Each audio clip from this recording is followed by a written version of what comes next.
Hey everyone, welcome back to Corporate Decoder, the place where we uncover the hidden stories behind corporate pronouncements. And today we're diving into Greenidge Generation Holdings Inc.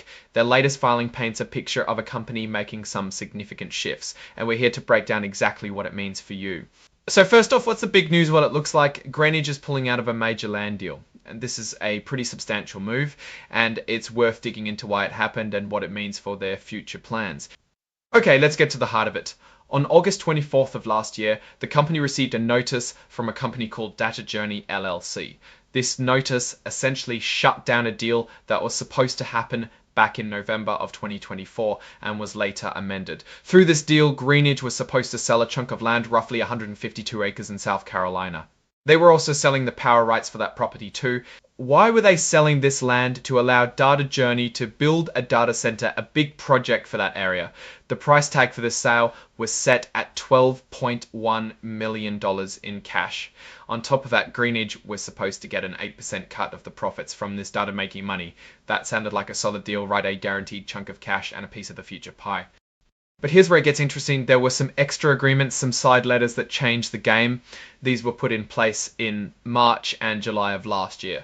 These letters basically gave Data Journey an extra chance to go through with the purchase. That chance was set to expire on August 25th of last year.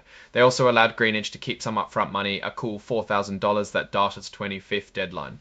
So essentially, Data Journey never finalized the deal. The agreement was terminated by Data Journey itself. This means Greenidge gets to keep that $4,000 deposit, and they are no longer obligated to sell that land and those power rights to Data Journey. The company is now saying they'll keep investing to secure the long-term power rights for that property, and they're going to look for other ways to get the best value for their shareholders. This sounds like a pivot. Perhaps the original data center project wasn't shaping up as they'd hoped, or maybe they found a better opportunity. Following this cancellation on August 25th, the company put out a press release to announce the termination of this agreement. This report includes that press release as an exhibit, which means it's officially part of their public record. Now you know how these filings always have a section about forward-looking statements.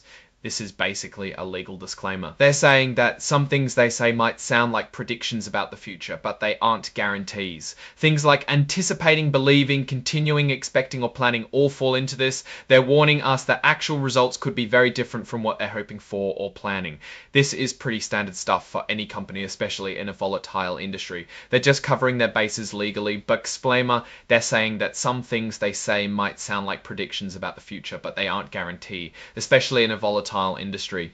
They're just covering their bases legally, and here's where they list all the documents attached to this report. The most important one for us is Exhibit 99.1, which is that press release announcing the termination of the deal. They also have Exhibit 104, which is some kind of interactive data file for the cover page. Nothing too exciting there for us today. Finally, we have the signature section. This is where a company official confirms that the filing is accurate and true to the best of their knowledge. Here it's signed by Jordan Kovler, the Chief Executive Officer.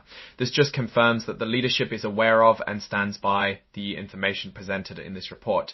So what's my take on all this? Greenidge is clearly navigating some changes. Walking away from a $12 million deal plus potential profit participation is a big deal.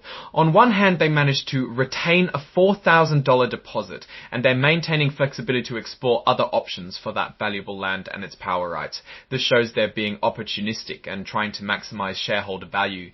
However, it also suggests that the original plan with Data Journey either wasn't working out due to the buyer, or perhaps Greenidge saw a better path forward that didn't involve that specific data center project.